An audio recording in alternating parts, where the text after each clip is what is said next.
പ്രതിപക്ഷ നേതാവ് രാഹുൽ ഗാന്ധി ഇന്ന് നടത്തിയ പത്രസമ്മേളനത്തിന്റെ തത്സമയ സംപ്രേഷണം കണ്ടു കഴിഞ്ഞപ്പോൾ അസാധാരണമായ ഒരു ഞെട്ടലും ഭയപ്പെടുത്തുന്ന മരവിപ്പുമാണ് ഉണ്ടായത്. ഇതൊരു വ്യക്തിയുടെ അനുഭവമല്ല, ഈ രാജ്യത്തിൻ്റെ മുഴുവൻ, ഇന്ത്യയുടെ മുഴുവൻ അനുഭവമാണ്. ഹരിയാന നിയമസഭാ തെരഞ്ഞെടുപ്പിൽ നടന്ന വോട്ട് കൊള്ളയെക്കുറിച്ച് അത്രയ്ക്ക് പേടിപ്പിക്കുന്ന വിവരങ്ങൾ, സത്യങ്ങളാണ് അദ്ദേഹം ഇന്ന് വെളിപ്പെടുത്തിയത്. രാജ്യത്തിന്റെ ജനാധിപത്യ മനസ്സിന് അത് ഒരിക്കലും ഉണ്ടായിട്ടില്ലാത്ത രീതിയിലുള്ള ആഘാതമാണ് ഏൽപ്പിച്ചിരിക്കുന്നത്. വോട്ട് കൊള്ളയെക്കുറിച്ചുള്ള കഴിഞ്ഞ പത്രസമ്മേളനം കഴിഞ്ഞപ്പോൾ ഇനി ഒരു ഹൈഡ്രജൻ ബോംബ് വരാതിരിക്കുന്നുവെന്ന് രാഹുൽ ഗാന്ധി തന്നെ പറഞ്ഞിരുന്നതാണ്. ഇത് ശരിക്കും ഒരു ഹൈഡ്രജൻ ബോംബാണ്. പ്രധാനമന്ത്രി മോദിയും ആഭ്യന്തരമന്ത്രി അമിത്ഷായും തെരഞ്ഞെടുപ്പ് കമ്മീഷനും കൂടെ ചേർന്ന് നമ്മുടെ രാജ്യത്തെ ജനാധിപത്യത്തെ കൊല്ലാക്കൊല ചെയ്യുന്നതിൻ്റെ സത്യസന്ധമായ, വിശ്വസനീയമായ, സുദൃഢമായ തെളിവുകളാണ് ഇന്ന് അദ്ദേഹം പത്രസമ്മേളനത്തിൽ നിരത്തിയത്. ഇങ്ങനെയാണ് നമ്മുടെ രാജ്യത്ത് തെരഞ്ഞെടുപ്പുകൾ നടക്കുന്നതെങ്കിൽ, ഇതാണ് രാജ്യത്തിന് സംഭവിക്കാൻ പോകുന്നതെങ്കിൽ, നമ്മുടെ ജനാധിപത്യത്തിൻ്റെ ഭാവി അങ്ങേയറ്റം ഭയപ്പെടുത്തുന്നതായിരിക്കും. യാതൊരു സംശയവും വേണ്ട. ഇവരെല്ലാവരും കൂടെ ചേർന്ന് നമ്മുടെ ജനാധിപത്യത്തെ 6 അടി മണ്ണിൽ കുഴിച്ചു മൂടുന്ന കാര്യത്തിൽ ആരും സംശയിക്കേണ്ട കാര്യമില്ല. നമ്മൾ വലിയ അഭിമാനത്തോടെ പറഞ്ഞിരുന്നതാണ് ഇന്ത്യൻ ജനാധിപത്യത്തിൻ്റെ ശക്തിയെക്കുറിച്ച്, ഭംഗിയെക്കുറിച്ച്, സൗന്ദര്യത്തെക്കുറിച്ച്. ഈ പത്രസമ്മേളനം കഴിയുമ്പോൾ നമുക്ക് മനസ്സിലാകും അത് എത്രത്തോളം ദുർബലമാണ്, അല്ലെങ്കിൽ അത് എത്രത്തോളം വികൃതമാണ്. അതിൻ്റെ ഭംഗിയും സൗന്ദര്യവും എല്ലാം നഷ്ടപ്പെട്ടിരിക്കുന്നുവെന്ന് ഈ പത്രസമ്മേളനം നമ്മളെ ഓർമ്മിപ്പിക്കുന്നു. പത്രസമ്മേളനത്തിന്റെ അവസാനത്തിൽ രാഹുൽ ഗാന്ധി വളരെ പ്രധാനപ്പെട്ട കാര്യം പറഞ്ഞു. നമ്മുടെ പ്രധാനമന്ത്രി മോദി, ആഭ്യന്തരമന്ത്രി അമിത്ഷാ, അതുപോലെ തന്നെ മഹാരാഷ്ട്ര മുഖ്യമന്ത്രി, ഹരിയാന മുഖ്യമന്ത്രി, ഇവരൊക്കെ ഇരിക്കുന്ന പദവികൾ ഒട്ടും നിയമപ്രകാരമുള്ളതല്ല, നിയമവിധേയനയുള്ളതല്ല, തട്ടിപ്പിലൂടെ, വോട്ട് മോഷണത്തിലൂടെ നേടിയതാണെന്ന് അദ്ദേഹം ഇന്ത്യയുടെ മുമ്പിൽ സമർപ്പിച്ച തെളിവുകൾ, വളരെ വ്യക്തമായ തെളിവുകൾ, അത് പരിശോധിക്കുമ്പം രാഹുൽ ഗാന്ധി പറഞ്ഞത് 100% ശരിയാണെന്ന് നമുക്ക് ബോധ്യപ്പെടും. ഏതൊക്കെ രീതിയിലുള്ള തട്ടിപ്പാണ് ഹരിയാന തെരഞ്ഞെടുപ്പിൽ നടത്തിയിരിക്കുന്നത്. വോട്ടെടുപ്പിന് ശേഷം നടന്ന സകല എക്സിറ്റ് പോളുകളും കോൺഗ്രസിന് വലിയ വിജയമാണ് പ്രവചിച്ചിരുന്നത്. പക്ഷെ അന്നും BJPയുടെ മുഖ്യമന്ത്രി സ്ഥാനാർത്ഥി നടത്തിയ ഒരു പത്രസമ്മേളനം, അതിന്റെ ദൃശ്യങ്ങൾ ഇന്ന് രാഹുൽ ഗാന്ധി കാണിക്കുകയുണ്ടായി. അദ്ദേഹം പറഞ്ഞത് ഞങ്ങൾ ജയിക്കും, അതിനുള്ള എല്ലാ സംവിധാനങ്ങളും ഒരുക്കിയിരിക്കുകയാണെന്നാണ്. ആ സംവിധാനങ്ങൾ അതെന്തായിരുന്നു എന്നാണ് ഇന്ന് രാഹുൽ ഗാന്ധി തെളിവുകളുടെ അകമ്പടിയോടെ, അതിൻ്റെയൊക്കെ അടിസ്ഥാനത്തിൽ ഇന്ന് രാജ്യത്തിന് മുമ്പിൽ വെച്ചിരിക്കുന്നത്. ബീഹാറിൽ ആദ്യഘട്ടം പോളിംഗ് നടക്കുന്നതിന്റെ തൊട്ട് തലേന്നാണ് രാജ്യത്തെ ഞെട്ടിച്ച ഈ വെളിപ്പെടുത്തൽ രാഹുൽ ഗാന്ധി നടത്തിയിരിക്കുന്നത്. അത് ബീഹാർ തെരഞ്ഞെടുപ്പിനെ എങ്ങനെ ബാധിക്കുമെന്ന് നമുക്കറിഞ്ഞുകൂടാം. അതേ അവസാനം പറഞ്ഞൊരു കാര്യമുണ്ട്, ഹരിയാനയിൽ എന്താണോ നടന്നത് അതിന്റെ ആവർത്തനമായിരിക്കും ബീഹാറിലും നടക്കുക എന്ന്. അതിനുള്ള എല്ലാ സംവിധാനങ്ങളും ഹരിയാനയിലെ മുഖ്യമന്ത്രി സ്ഥാനാർത്ഥി പറഞ്ഞതുപോലെ അവിടുത്തെ BJP തയ്യാറാക്കിയിട്ടുണ്ട്, ഒരുക്കിയിട്ടുണ്ടെന്ന് രാഹുൽ ഗാന്ധി പറയുന്നു. ഒന്ന് ആലോചിച്ച് നോക്കിക്കേ, ഈ ഹരിയാനയിലെ വോട്ടർ പട്ടികയിൽ ബ്രസീലിലെ ഒരു മോഡലിന്റെ ചിത്രം കൂടി ഉൾപ്പെടുത്തിയിരിക്കുക. അവരെ വോട്ടറാക്കിയിരിക്കുകയാണ്. ഒരിടത്തല്ല, പല സ്ഥലങ്ങളിൽ, പല ബൂത്തുകളിൽ അവരെ വോട്ടറാണെന്നാണ് പറയുന്നത്. അവിടെ പട്ടികയിൽ ഇലക്ഷൻ കമ്മീഷനും BJPയും ചേർന്ന് നടത്തിയ തട്ടിപ്പുകളുടെ ഒന്നാന്തരം ഒരു തെളിവാണത്. അവരെത്രത്തോളം പോയി എന്നുള്ളതിന്റെ തെളിവാണ്. ബ്രസീലിൽ നിന്ന് ഒരു സുന്ദരി, ഒരു മോഡല്, അവരുടെ പേര് മതയസ് ഫെറാറോ. രാഹുൽ ഗാന്ധി അവരുടെ ഒറിജിനൽ ഫേസ്ബുക്ക് പേജ് വരെ ഇന്ന് പത്രസമ്മേളനത്തിൽ വെളിപ്പെടുത്തി. അവരെ വരെ ഈ വോട്ടർ പട്ടികയിൽ ചേർത്തുകൊണ്ടാണ് BJPയും ഇലക്ഷൻ കമ്മീഷനും ചേർന്ന് ഹരിയാന പിടിച്ചെടുത്തിരിക്കുന്നത്. രാഹുൽ ഗാന്ധി പറയുന്നത് അവിടെ തെരഞ്ഞെടുപ്പല്ല നടന്നത്, ഒരു സംഘടിത വോട്ട് കവർച്ചയാണ്. ഒരു സംസ്ഥാനത്തെ മുഴുവൻ ഇലക്ഷൻ കമ്മീഷനും BJPയും ചേർന്ന് അവർ നടത്തിയ ഒരു ഗൂഢാലോചനയിലൂടെ തട്ടിയെടുക്കുകയാണ് ചെയ്തിരിക്കുന്നത്. അതിന് തെളിവുകളാണ് ഒന്നൊന്നായിട്ട് അദ്ദേഹം പത്രസമ്മേളനത്തിൽ പുറത്തുവിട്ടത്.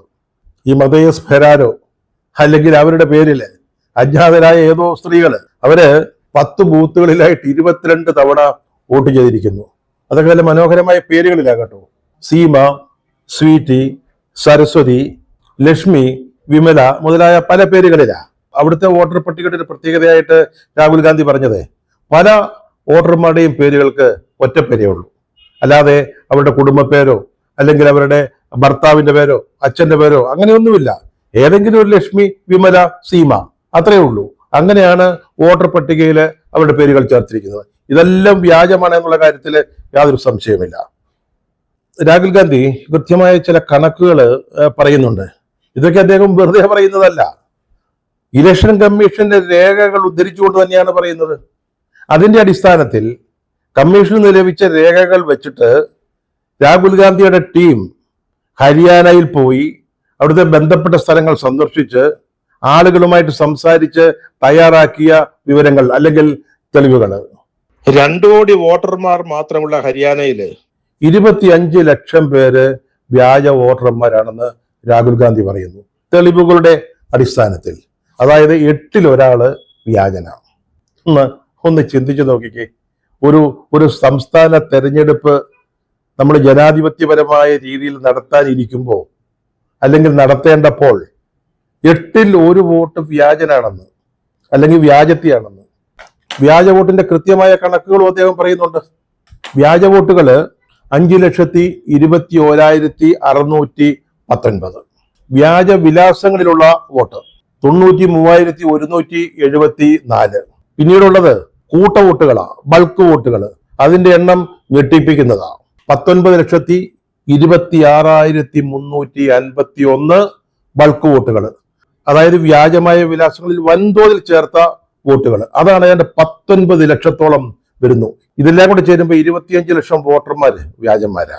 നമ്മൾ ഇതൊക്കെ പറയുമ്പോഴേ ഹരിയാനയില് കോൺഗ്രസും BJPയും തമ്മിലുള്ള വോട്ടിന്റെ വ്യത്യാസം എന്താണെന്ന് നോക്കേണ്ടതുണ്ട്. അതറിയുമ്പോഴാണ് ഈ കള്ളവോട്ടുകൾ എങ്ങനെ BJP വിജയിപ്പിച്ചു എന്ന് മനസ്സിലാക്കുക. അവിടെ ഈ 2 പാർട്ടികൾ തമ്മിൽ 1.18 ലക്ഷം വോട്ടിന്റെ വ്യത്യാസം മാത്രമാണുള്ളത്. കള്ളവോട്ടുകൾ എത്ര അല്ലെങ്കിൽ വ്യാജ വോട്ടുകൾ എത്ര? 25 ലക്ഷം. കോൺഗ്രസിന് കുറവ് വന്ന വോട്ടുകൾ എത്രയാ? 1.18 ലക്ഷം വോട്ടുകൾ. അവിടെ കോൺഗ്രസ് തോറ്റ 8 നിയമസഭാ മണ്ഡലങ്ങളില് BJPയും കോൺഗ്രസും തമ്മിലുള്ള വ്യത്യാസം അതും വളരെ രസകരമാണ്. 22,729 വോട്ട് മാത്രം. ഇതാണ് സംസാരിക്കുന്ന കണക്കുകൾ. ഇതിൽ നിന്ന് വളരെ വ്യക്തമാണ് എങ്ങനെയാണ് BJP ജയിച്ചതെന്ന്. BJPയുടെ മുഖ്യമന്ത്രി സ്ഥാനാർത്ഥി പറഞ്ഞ ആ സംവിധാനങ്ങൾ, ഞങ്ങൾ ഒരുക്കിയിട്ടുള്ള സംവിധാനങ്ങൾ എന്തായിരുന്നുവെന്ന് ഇതിൽ നിന്ന് വളരെ ക്ലിയറാണ്. ഒരേ വോട്ടർ പല ബൂത്തുകളിലായിട്ട് പല വോട്ടുകൾ ചെയ്തതിന്റെ തെളിവുകൾ അദ്ദേഹം ഇന്ന് പത്രസമ്മേളനത്തിൽ പറഞ്ഞിട്ടുണ്ട്. ഒരു സ്ത്രീ 22 തവണ വോട്ട് ചെയ്തു. 22 ഇടങ്ങളിൽ സ്ത്രീയുടെ ചിത്രം ഒന്നാണ്, പക്ഷെ പേരുകൾ വ്യത്യസ്തമാണ്. മമത, സംഗീത, ദുർഗ, മഞ്ജു, ഈ രീതിയിലുള്ള പേരുകളാണ്. BJP നേതാക്കളടക്കം 10,000-കണക്കിന് ആളുകൾ UPയിൽ നിന്ന് ഹരിയാനയിൽ വന്ന് വോട്ട് ചെയ്തിട്ടുണ്ട്. അവരുടെ ചിത്രങ്ങളും രാഹുൽ ഗാന്ധി ഇത് കാണിച്ചു. അവരിൽ ചിലരെ ഹരിയാനയിലെ BJP നേതാക്കൾക്കൊപ്പം നിൽക്കുന്നത്, അതുപോലെ UPയിലെ BJPക്കാർക്കൊപ്പം ഉള്ളത്. ഇവിടെ വോട്ടർമാരുടെ വലിയ മൈഗ്രേഷൻ നടന്നിരിക്കുക. UPയിലെ ആളുകളാ, അവിടെ വോട്ട് ചെയ്യുന്നവരാ, BJP പ്രവർത്തകരാ. അവര് തെരഞ്ഞെടുപ്പ് ആയപ്പോഴത്തേക്ക് ഹരിയാനയിലേക്ക് വരുന്നു. അവിടെ അവർക്ക് വോട്ട് ചെയ്യാൻ പാകത്തിൽ വ്യാജ വോട്ടുകൾ പട്ടികയിൽ ചേർത്തിട്ടുണ്ട്. അവർ വോട്ട് ചെയ്യുന്നു, സ്ഥലം വിടുന്നു. ഉത്തർപ്രദേശിലെ മധുരയിൽ നിന്നുള്ള ഒരു BJP സർപഞ്ചിന്റെ ചിത്രം രാഹുൽ ഗാന്ധി കാണിച്ചു. എല്ലാവരും അറിയുന്ന ഒരാളാ. അദ്ദേഹം UPയിൽ നിന്ന് ഹരിയാനയിലേക്ക് വന്നിരിക്കുക വോട്ട് ചെയ്യാൻ. ഇതിന്റെ കൂട്ടത്തിൽ കേരളത്തിൽ ഒരു പ്രാതിനിധ്യം കിട്ടി കേട്ടോ. അതിവിടെ പറയാതിരിക്കാൻ പറ്റത്തില്ലല്ലോ. നമ്മുടെ BJP നേതാവ് B. ഗോപാലകൃഷ്ണൻ, അദ്ദേഹം അന്ന് ഒരു പ്രസ്താവന നടത്തി, ഒരു ബൈറ്റ് ചാനലുകൾ കൊടുത്തു. അദ്ദേഹം എന്താ പറഞ്ഞത്? ഞങ്ങൾക്ക് ജയിക്കാൻ പറ്റുന്നിടത്ത് വേണ്ടി വന്നാൽ ജമ്മു കാശ്മീർ പോലുള്ള മറ്റു സംസ്ഥാനങ്ങളിൽ നിന്ന് പോലും ആളുകളെ കൊണ്ടുവന്ന് വോട്ട് ചെയ്യിക്കുമെന്ന്. അതും ഇന്ന് ഈ പ്രസന്റേഷനില്, രാഹുൽ ഗാന്ധിയുടെ പ്രസന്റേഷനിൽ ഉൾപ്പെടുത്തിയിരുന്നു. നേരത്തെ നടത്തിയ രാഹുലിന്റെ പത്രസമ്മേളനങ്ങളില് പല വോട്ടർമാരുടെയും വീട്ടു നമ്പര് വെറും 0 എന്നാണ് കാണിച്ചിരിക്കുന്നത് എന്ന് രാഹുൽ ഗാന്ധി പറയുകയുണ്ടായി. അപ്പൊ നമ്മുടെ ജ്ഞാനേഷ് കുമാർ, നമ്മുടെ മുഖ്യ ഇലക്ഷൻ കമ്മീഷണർ, അദ്ദേഹം എന്താ പറഞ്ഞത്? അത് വീടില്ലാത്തവരുടെയാണെന്നാ, തെരുവുകളിൽ കഴിയുന്നവരുടെയാണെന്നാ. അവർക്ക് വീട്ടു നമ്പർ ഇല്ലല്ലോ. വീടില്ലാത്തവർക്ക് എങ്ങനെയാ വീട്ടു നമ്പർ കിട്ടുക? പക്ഷെ അവർക്ക് ജനാധിപത്യപരമായിട്ടുള്ള വോട്ടവകാശം നിർവഹിക്കാൻ അവകാശമുണ്ടല്ലോ, അത് അനുവദിക്കണമല്ലോ. അതുകൊണ്ട് വീടില്ലാത്തവർക്ക് ഒരു 0 അതായിരുന്നു വീട്ടു നമ്പർ. അങ്ങനെയാണ് ഈ 0 വീട്ടു നമ്പർ ആയതെന്നാണ് ജ്ഞാനേഷ് കുമാർ പറഞ്ഞത്. ഇത്തവണത്തെ അന്വേഷണത്തില് രാഹുൽ ഗാന്ധിയുടെ ടീം ഇതും കൂടെ അന്വേഷിച്ചു. ആയിരക്കണക്കിന് ആളുകളുടെ വീട്ടു നമ്പരെ വോട്ടർ പട്ടികയിൽ 0. പക്ഷേ ഗ്രാമങ്ങളിലും മറ്റും ചെന്ന് അന്വേഷിക്കുമ്പോൾ ഇവർക്കെല്ലാം നല്ല വീടുകളുണ്ട്, നല്ല ഒന്നാം തരം വീടുകൾ, കോൺക്രീറ്റ് വീടുകൾ. അവിടുത്തെ നമ്പറല്ല കൊടുത്തിരിക്കുന്നത്. ആ നമ്പറിൽ അവരുടെ ഒറിജിനൽ വോട്ട് ഉണ്ടാവും. പക്ഷേ ഈ വ്യാജ വോട്ടുകൾ, ഇവരൊക്കെ വ്യാജ വോട്ട് ചെയ്യാൻ വേണ്ടി തയ്യാറാക്കിയ ഈ പട്ടികയിൽ അവരുടെ എല്ലാം വീട്ടു നമ്പർ 0 പൂജ്യമായിട്ടാണ് കാണിച്ചിരിക്കുന്നത്. അപ്പൊ നേരത്തെ ജ്ഞാനേഷ് കുമാർ പറഞ്ഞത് എന്തുമാത്രം കള്ളമാണ്. അത് ഇന്ത്യയോട് പറഞ്ഞതാ, രാഹുൽ ഗാന്ധിയുടെ ആരോപണത്തിന് ബദലായിട്ട് മറുപടിയായിട്ട് പറഞ്ഞതാ. അപ്പൊ ഇനി അദ്ദേഹം എങ്ങനെയായിരിക്കും ഇതിനെ വിശദീകരിക്കുക എന്നുള്ളത് നമുക്ക് കാത്തിരുന്ന് കാണാവുന്നതാണ്. ബൾക്ക് വോട്ടിന്റെ ധാരാളം തെളിവുകൾ രാഹുൽ ഗാന്ധി അവതരിപ്പിച്ചിട്ടുണ്ട്. ഹരിയാനയിൽ ഒരു ജില്ലാ പരിഷത്തിന്റെ വൈസ് ചെയർമാൻ, അദ്ദേഹത്തിന്റെ വീട്ടില് 66 പേരാ വോട്ടർമാര്. അവിടെ അത്ര ആളൊന്നുമില്ല. രാഹുൽ ഗാന്ധിയുടെ ടീം അവിടെ ചെന്ന് അന്വേഷിച്ചു. അവരുടെ വീട്ടിൽ ഈ ജില്ലാ പരിഷത്ത് വൈസ് ചെയർമാന്റെ ബന്ധുക്കൾ മാത്രമേ ഉള്ളൂ, ഭാര്യയും മക്കളും, ചിലപ്പോൾ അച്ഛനോ അമ്മയോ. അവർക്കല്ലാതെ വേറെ ആളുകൾ ആരുമില്ല. പക്ഷെ അദ്ദേഹത്തിന്റെ വീട്ടിൽ 66 പേരെയാണ് വോട്ടർമാരായിട്ട് ചേർത്തിരിക്കുന്നത്. വേറൊരിടത്ത് 265, മറ്റൊരിടത്ത് 108, വേറെ സ്ഥലത്ത് 501. ഇവരൊക്കെ ആരാ? എവിടെയുള്ളവരാ? എവിടെ നിന്ന് വന്നവരാ? അവിടെ കാണാൻ താമസിക്കുന്നവരാണോ? ഇത്തവണ അവിടെ പോയിട്ട് ഫിസിക്കൽ ഇൻവെസ്റ്റിഗേഷൻ നടത്തി രാഹുൽ ഗാന്ധിയുടെ ടീം.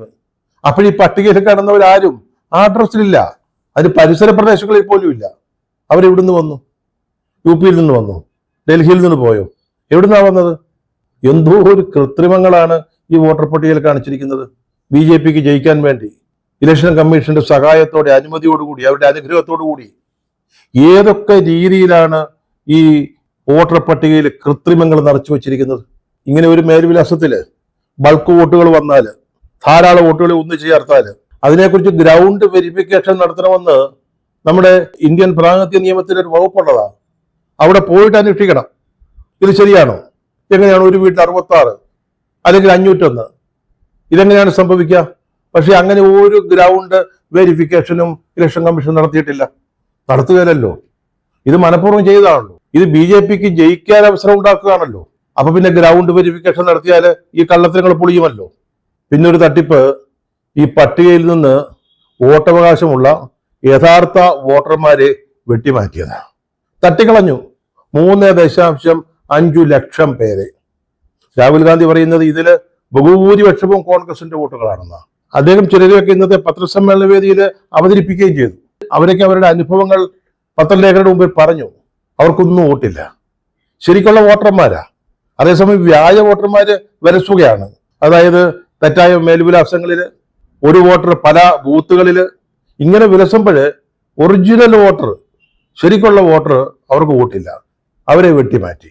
ഒറ്റ ഗ്രാമത്തിൽ നിന്ന് 187 പേരെ നീക്കം ചെയ്തതിന്റെ തെളിവുകൾ രാഹുൽ ഗാന്ധി ഇന്ന് കാണിക്കുകയുണ്ടായി. മോദിയും അമിത്ഷായും BJPയും നമ്മുടെ ഇലക്ഷൻ കമ്മീഷനൊക്കെ കൂടെ ചേർന്ന് ഇന്ത്യൻ ജനാധിപത്യത്തെ കശാപ്പ് ചെയ്യുകയാണെന്ന് ഇതുപോലെ സംസാരിക്കുന്ന തെളിവുകൾ വെച്ചുകൊണ്ട് രാഹുൽ ഗാന്ധി പറയുമ്പോൾ നമ്മൾ എങ്ങനെയാണ് അത് വിശ്വസിക്കാതിരിക്കുക? എന്താണ് നമ്മുടെ തെരഞ്ഞെടുപ്പുകളിൽ ഇപ്പോൾ സംഭവിച്ചുകൊണ്ടിരിക്കുന്നതെന്ന് നമ്മൾ കൃത്യമായിട്ട് കാണുകയാണ്. അതിന്റെ കൃത്യവും വ്യക്തവുമായ തെളിവുകളാണ് രാഹുൽ ഗാന്ധി ഇന്ത്യയുടെ മുമ്പിൽ വെച്ചിരിക്കുന്നത്. ഈ വോട്ടുകൊള്ള എന്ന് പറയുന്നത് ഒരു സീറ്റിൽ മാത്രം കേന്ദ്രീകരിച്ച് നടക്കുന്നതല്ല. കർണാടകയിലെ രാഹുൽ ഗാന്ധി ആദ്യം കൊണ്ടുവന്ന തെളിവുകൾ ഒരു മണ്ഡലത്തെക്കുറിച്ചായിരുന്നു. പക്ഷെ ഇവിടെ ഒരു സ്റ്റേറ്റിലെ മുഴുവൻ വോട്ടർ പട്ടികയും പരിശോധിച്ചപ്പോൾ, രേഖകൾ നോക്കിയപ്പോൾ മനസ്സിലാവുന്ന ഒരു കാര്യം, ഇതൊരു ഏതെങ്കിലും സീറ്റ് മാത്രം കേന്ദ്രീകരിച്ച് നടക്കുന്ന ഒന്നല്ലെന്നാണ്. ഇത് സ്റ്റേറ്റ് തലത്തില്, ദേശീയ തലത്തില് അത്തരത്തിലുള്ളൊരു വലിയ ഗൂഢാലോചനയുടെ ഭരണകൂടത്തിലെ പ്രധാനികളും ഇലക്ഷൻ കമ്മീഷന്റെ നടത്തിപ്പുകാരും ഒക്കെ കൂടെ ചേർന്ന് നടത്തുന്ന വലിയൊരു ഗൂഢാലോചനയുടെ ഫലമായിട്ടാണ് ഇത്തരം വോട്ട് ചോരി, വോട്ട് മോഷണം, അല്ലെങ്കിൽ ഒരു സംസ്ഥാനം തന്നെ മോഷ്ടിക്കുന്ന, അടിച്ചെടുക്കുന്ന സംഭവങ്ങൾ ഉണ്ടാവുന്നത്. മോദിക്കും അമിത്ഷായ്ക്കും സംസ്ഥാനങ്ങളിൽ ഭരണം പിടിക്കണം, അതിനവരവരുടേതായ വഴികൾ നോക്കും. പക്ഷേ നമ്മുടെ ഇലക്ഷൻ കമ്മീഷൻ എന്ന് പറഞ്ഞാൽ രാജ്യത്തെ ജനാധിപത്യത്തിന്റെ കാവൽക്കാരാ. തെരഞ്ഞെടുപ്പാണല്ലോ ഇന്ത്യൻ ജനാധിപത്യത്തിന്റെ ഒരു അടിസ്ഥാന ഘടകം. അത് നീതിപൂർവ്വം നടത്താൻ ബാധ്യസ്ഥമായ ഒരു ഭരണഘടനാ സ്ഥാപനമാണ് ഈ ഇലക്ഷൻ കമ്മീഷൻ. ആ കമ്മീഷൻ എങ്ങനെ ഒരു പാർട്ടിയുടെ ബി ടീമായിട്ട് മാറാൻ കഴിയും? അല്ലെങ്കിൽ അവർക്ക് വേണ്ടി ഇങ്ങനെ നഗ്നമായിട്ട് ചട്ടങ്ങൾ, നിയമങ്ങൾ ലംഘിച്ചുകൊണ്ട് ഒരിക്കലും ഉണ്ടായിട്ടില്ലാത്ത രീതിയിൽ കൃത്രിമങ്ങൾ നടത്താൻ സാധിക്കും? നമ്മളെ അമ്പരിപ്പിക്കുന്ന അതാ. നമ്മുടെ chief election commissioner Gyanesh Kumar Kerala കേഡറിൽ നിന്നുള്ള IAS ഉദ്യോഗസ്ഥനാണ്. സത്യത്തിൽ ഈ നടക്കുന്നതൊക്കെ കാണുമ്പോൾ നമുക്ക് ലജ്ജ തോന്നുകയാ. ഇവരെയൊക്കെ എങ്ങനെയായിരിക്കും ഭാവി അടയാളപ്പെടുത്തുക? ചരിത്രത്തിലെ ഏറ്റവും വലിയ വോട്ട് കൊള്ളക്കാർ എന്നായിരിക്കുമോ? രാഹുൽ ഗാന്ധി പറഞ്ഞ മറ്റൊരു കാര്യമുണ്ട്. ജൻസികള്, ചെറുപ്പക്കാര്, പുതിയ തലമുറ അവരാണ് ഇത് മനസ്സിലാക്കേണ്ടത്.